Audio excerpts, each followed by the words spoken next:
I have a little after 6 o'clock, so we can go ahead and get things started. Good evening to everyone. Thanks for tuning in tonight for the budget hearing of a very crazy school year for the budget. Tonight's purpose is to basically review the main components of the budget that is going to voters, actually on ballots that many of you already have. That would need to be returned to me, not to me personally, but to the district by the 9th of June, no later than 5 p.m. Of course, these changes have been made because of the COVID-19 and the school closures and all the things that we have in place to ensure everyone's health and safety. So as we get started, a couple things just to go over. First is, please make sure your microphones are muted. So we can't hear what's going on in your homes or wherever you are. We'd appreciate that. If you have any questions, a couple options or opportunities here. You can always, if you have the ability to chat, type them into the chat, and I can address those either as I'm going through the presentation, or we can address those at the end. I'm also planning on stopping at some spots during the presentation. So as I stop and if anyone has questions, that'll be an opportunity to answer those questions that are in the chat, or if you have any questions that give you the opportunity to go ahead and unmute yourself and ask the question, and we can answer anything that we can. Also, please note that this video conference is being recorded, and will be posting this along with our other public meetings at a later date. Tomorrow, most likely. So looking at our budget, this is the overall summary of what we're looking at. This year's budget is proposed to be at $14,122,544. That's an increase of $224,713 over the previous budget year. There has been a lot of work done to this budget from its initial look back in January when we were in a very different world. So many thanks to the business office and Karen McGregor and the principals and the teachers for everyone's hard work on this. This has been one of our more challenging budget years. I'm afraid it's not over yet, but for what we've done to date to get to this point, everyone's efforts are certainly appreciated. So in this budget, this is what as an overview it looks like. It is at a 1.62% increase over the previous year. It holds our tax levy at under 2% at 1.95. We are moving forward with some of the trainings and planning we hope to put into place for restorative justice. There are funds there for that. Materials and supplies and most equipment has been kept close to a 0% increase.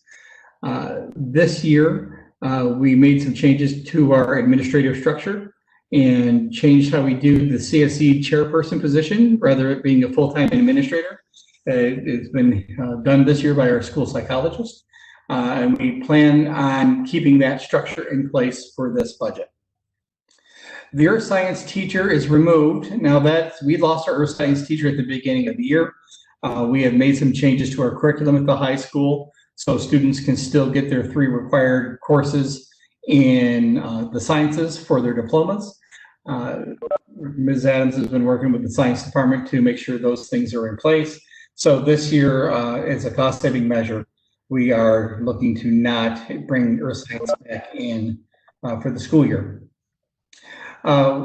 This budget also had some funds removed. We're in a negotiation year with WASIA, which is our non-teachers group, our support staff group, and for those funds, we had some funds set aside and planned for, and we've removed those from the budget.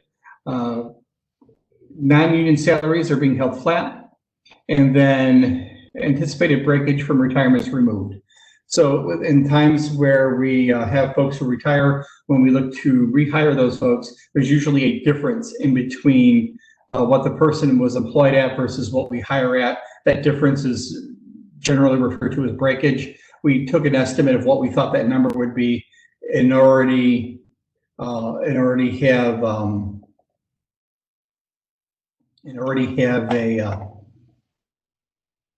taken that out. So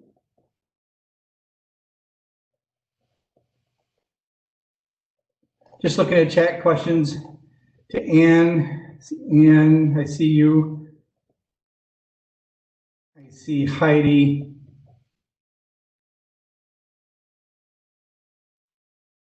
I don't know. Who is owner? Can you identify yourself?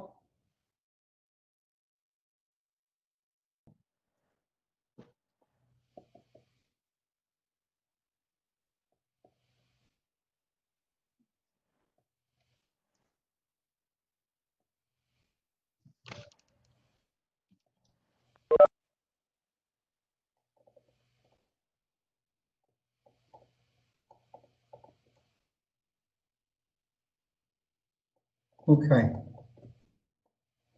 not sure if we have a third board member on here yet, Ann, to set and move forward. We have done this presentation in the past without a full. Okay, hi Becky. I'm glad to see you're on. But we have had this presentation before without a full quorum present. Call in number user 2. Can you identify yourself for me, please?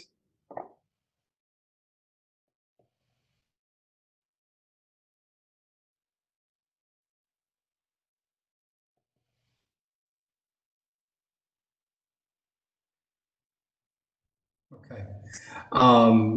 Two there. I said if you have some boxes blocking your view, and maybe the program that you're using, you can close those boxes out, and it should get out of the way, unless they're mine. Are my boxes getting in the way? Did that help? Okay. There, those are mine in the way. Sorry about that. I thought those would be yours. They are mine. There, now they're out of the way. Does that work better? Okay, good. So back to it. This is the summary of the overall budget. For the state, the revenue, we'll start with first. We'll split the revenue and we'll split it into two different pieces. This is the state revenue. You can see in the foundation aid pieces that that is held flat. Where our main increases come through is at our BOCES aid. This is the money we get for, I guess, an expenditure aid item for the monies we spend through BOCES. This is special education aid, the $89,000 number, and then transportation for all the miles that we have available there to use for transportation. And you can see that's quite a big number. However, I will bring to your attention the pandemic adjustment that was included in the initial budget as a reduction for the budget from the state. They do anticipate monies to fill that back in from the federal government. We haven't received those monies yet, so we weren't able to include those in the budget planning. So with these changes, you can see we have $168,781 in state revenue of an increase, which is just over 2.25%. The local revenue. Locally, the biggest item here is the tax levy. We've already stated that it's at 1.95%, or just under $100,000 of a change in the levy request. You can see through the rest of these funds are generally flat across the board. A couple reductions anticipated for Medicare reimbursement and penalties on property taxes.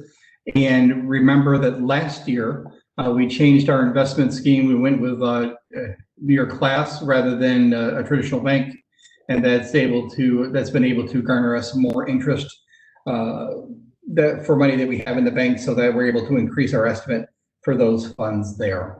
So overall, at the local revenue side of things, we are looking at an increase of $112,574, or just over 2%. A little bit more detail on our tax levy. We are going to 1.95%, which is again just about $100,000. You can see the estimate here. This is based on this year's levy, not on the levy that's coming up. Remember that levies get officially determined in August after we have all of our official numbers audited. So this is in the budget. This is what we anticipate on we'll get from the levy, and then from the Then in August is when we officially set the percentage and what that levy amount will be. So but this will give you an idea of how 1.95% will have an impact on you depending on where your township is. Our 10-year average is very good, 1.69. Since the cap, it's been even better at 1.25%. To summarize for the revenue, you can see our local and our state revenue. These items here are the fund balances. These are reserve monies that we use to help offset tax costs. So we appropriate, and we're going to continue to appropriate $180,000 from our ERS fund. We look for some funds here for $350,000. Last year, these funds came out of a potential capital reserve. This year, we're going to just carry those monies forward, and that will show you it's a little less than it was in the previous year, but we're still going to carry some money forward. And then the fund balance levy is the same as last year, bringing us to our $14.1 million, or a revenue increase of about 1.62%. At this point, I would invite anyone who has any questions on the revenue part of the budget to, if you haven't put it into the chat, to go ahead and do that. Or if you have any questions, feel free to unmute yourself and ask away.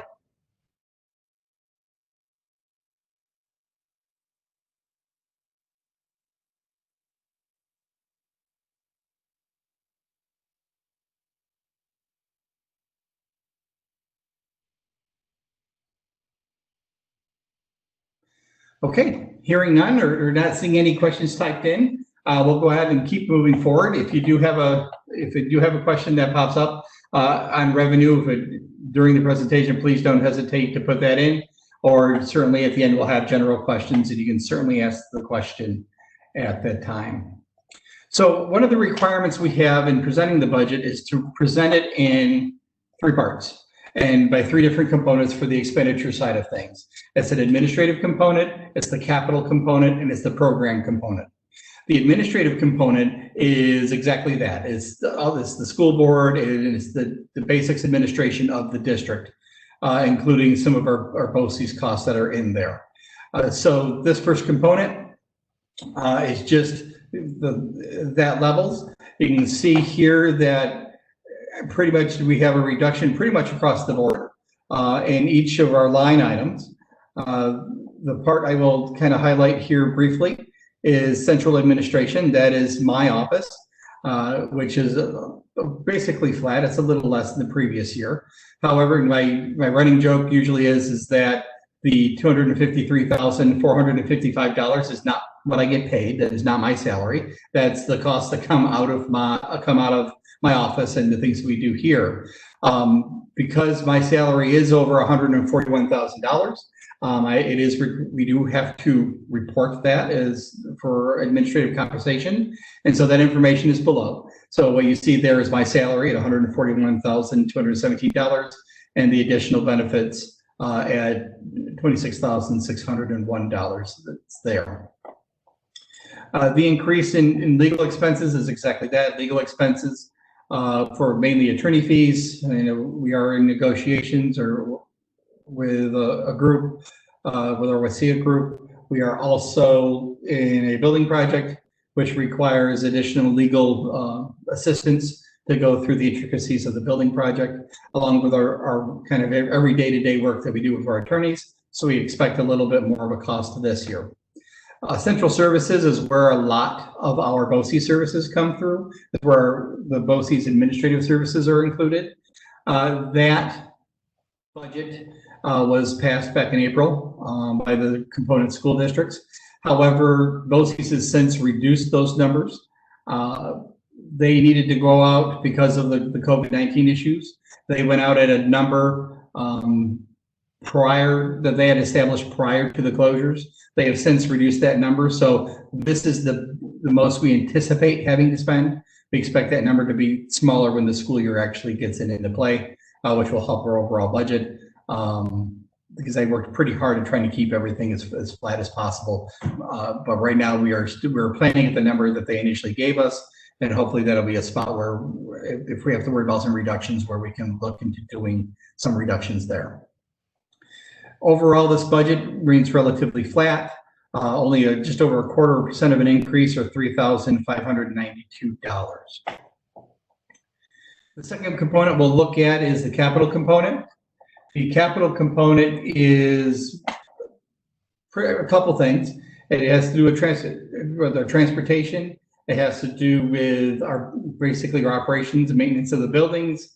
And then it is pretty much our debt load that we have into there. Judgment and claims, you can see, is included, but we don't have any of those at this point to be included in our budget.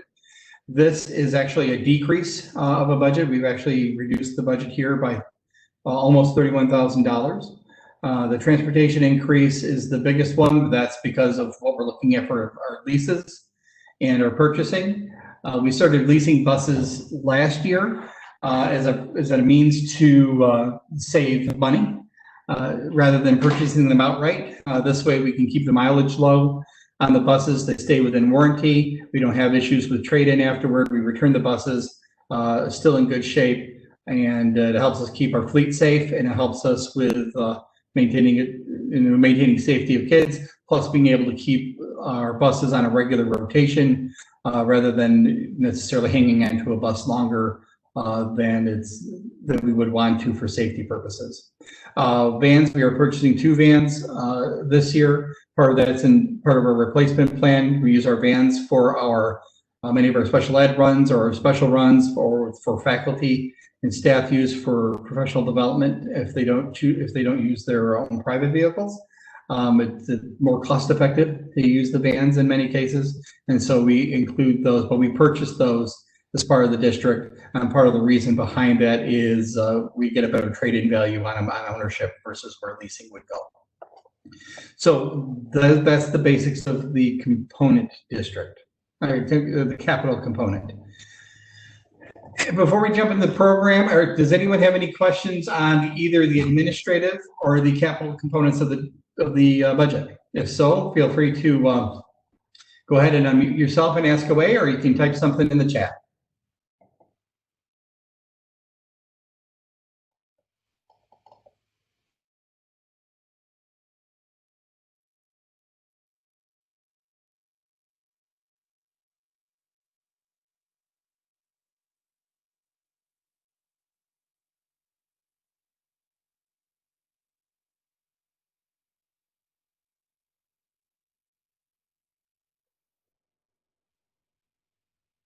Okay, same as with the revenue. If you have questions that come in along the way, feel free to type them in the chat, or we'll certainly have another opportunity for questions at the end.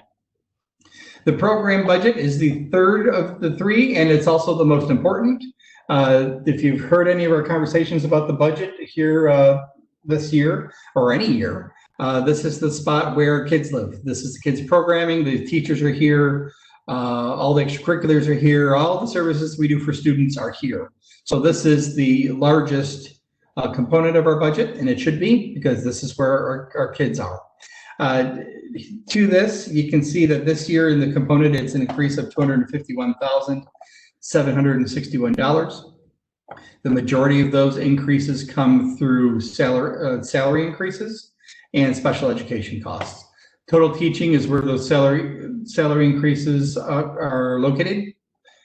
Pupil services is where the special education costs are. Transportation is from the transportation department. This is the people side of things, and the mileage side of things. This isn't the equipment side of things. The buses are the equipment that are part of the capital budget. The program budget is more about student programming and the people who are drivers and such. And then the retirees health insurance is exactly what that is. That's there. So this part of the budget goes up about 2.28% overall in the budget. Everything that is contained in here, I really talked about in the summary up on the first page. Just as a kind of a quick review on that, it maintains all of our current programs that are in place. It contains all the extracurriculars. Now the athletics, all that is still in place.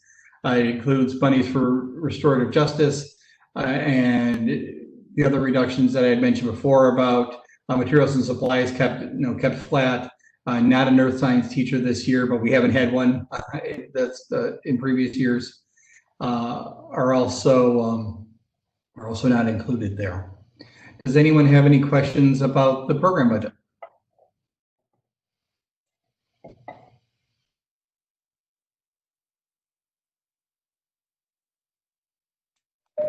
I do. Okay. I had heard that AP courses were being cut. Sure, Tina. Back in early May, the governor had let us know that we were anticipating a large cut coming in our revenue side of things.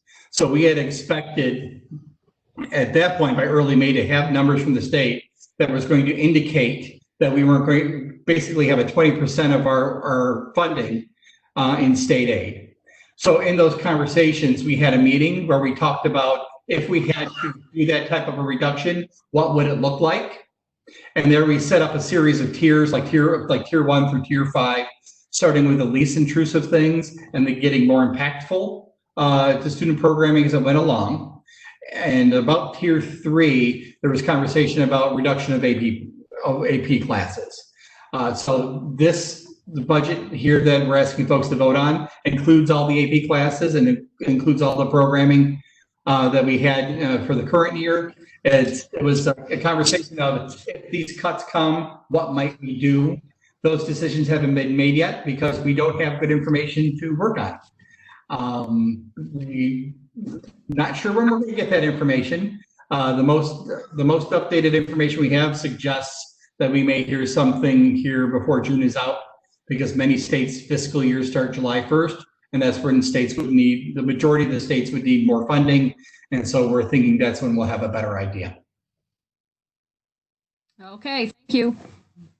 Great, thank you. Any other questions on the program budget?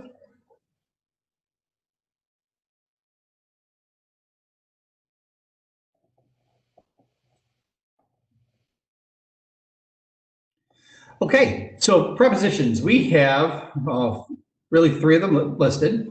So if you have your ballot at home, most folks do. If you don't have your ballot yet, please get a hold of Karen McGregor, business manager and district clerk. She is the keeper of the list and she's the holder of the ballots. So if you, for some reason, we didn't get one to you, and we can see what we can do about getting you one to there, because I think at this point, most folks have gotten a ballot who have needed a ballot.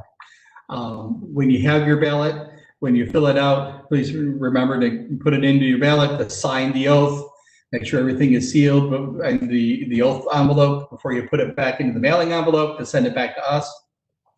If you can mail that in, that would be great. I know some folks who have been using, since we're still delivering meals, that some folks have been giving them to aides or bus drivers to bring back, and we've certainly accepted those.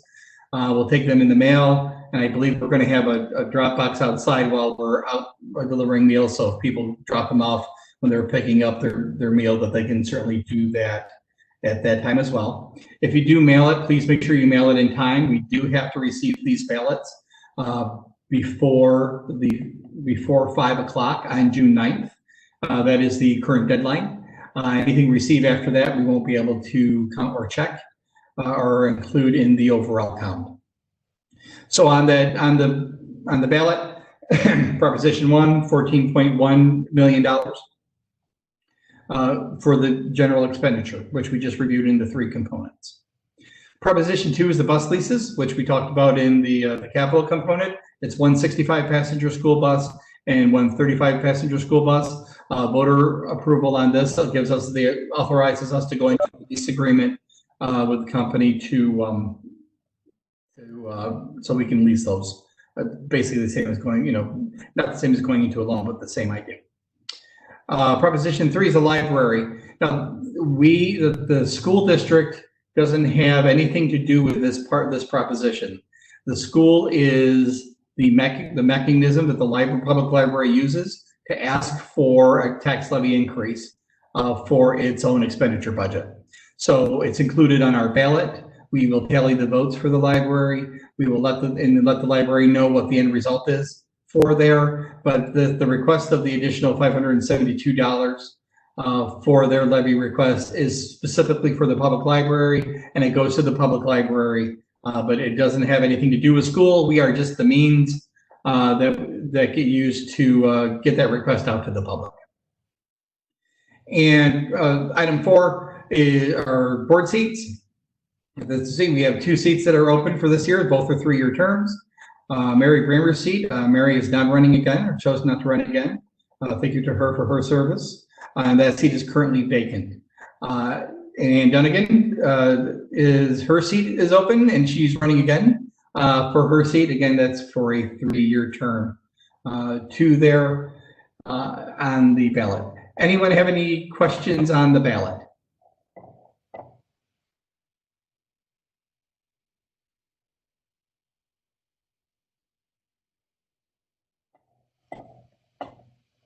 Okay, so the question that no superintendent likes to talk about, what if the budget fails? We don't like talking about budget failing, but there is a provision in law. What I'm going to be able to share with you is what the current regulations are. Currently, if this were a regular election year, is that the board has a couple options. The board could either go to put the budget right out to revote without any changes. It could go to revote with some adjustments if it chose to, or it could go to a contingency budget. The contingency budget puts a cap on some administrative costs, restricts the tax levy increase to the previous year's amount, and limits its expenses like equipment and some building use items that's there. If you look at the chart we have below, we anticipate any contingency budget to be about $50,000 less than our current budget is. That is if the budget doesn't pass on the first vote. Now, the part that is interesting is that with the school closures and COVID-19 and going to this mail-in ballot process, we currently do not have any guidance on what happens if the budget fails. In a regular year, we would have to go back out to vote. It would be like the 16th of June. It's like the 3rd week of June when the second vote would happen, which would give us a week between counting votes and putting things back into place. But there isn't enough time to do everything in there that we would need to do with public notifications and public hearings and in those pieces that we would normally do in a normal year. So at this point, this is all the guidance we have. I'm sure there are some school districts out there that they have very large tax levy amounts. We'll see if those budgets pass or not, and then we'll see if there's any guidance. Hopefully that it isn't an issue here to concern about, but just needed you to know that if in a regular situation, what you see on your screen is what we would do. In COVID-19, we're not sure what that looks like yet, but when we get that guidance, we'll be sure to share it with folks if we need to do that. So newsletters were mailed out last Wednesday. Hopefully you have your newsletter already. If you do not have your newsletter for some reason, you can click here if you click here, you won't be able to do this on the presentation, but this presentation is in the board docs as a PDF. You can click on the link in the PDF and it will bring you to our newsletter, or you can simply click on the budget icon on the right-hand side under quick links on our page, and then that will bring you to the budget newsletter. So you have all the information that I basically reviewed will be available to you. As I said, this presentation is available in board docs underneath the public hearing for tonight, where you are welcome to go there and look up information on this. Of course, if you have any questions, you can certainly reach out to us and let us know. We'll answer any questions we have. Ballots were mailed out last Friday. As I said, most folks have those. We've been getting some back. If you didn't receive one, please call Karen McGregor to see what we can do about making sure you get a ballot for there. And again, please make sure those completed ballots are to us before June 9th at 5 o'clock. because that's when we're starting to count. You are eligible to count if you're to vote if you're a U.S. citizen, if you're a district resident for 30 days or more by June 9th, and if you're at least 18 years old at that time.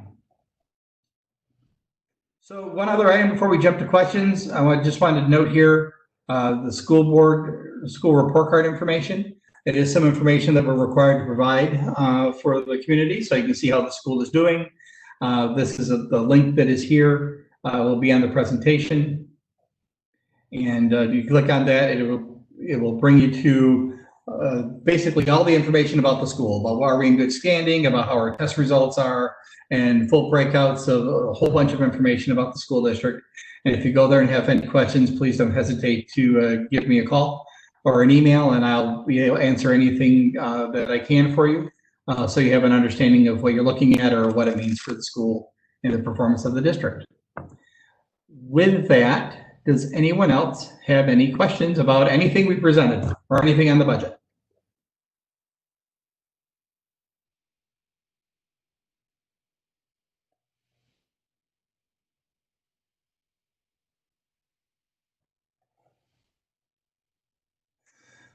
Okay, hearing none. I'm not seeing any being typed. I'm going a little slow. Last time we had some folks typing things and I cut them short, and I don't want to do that.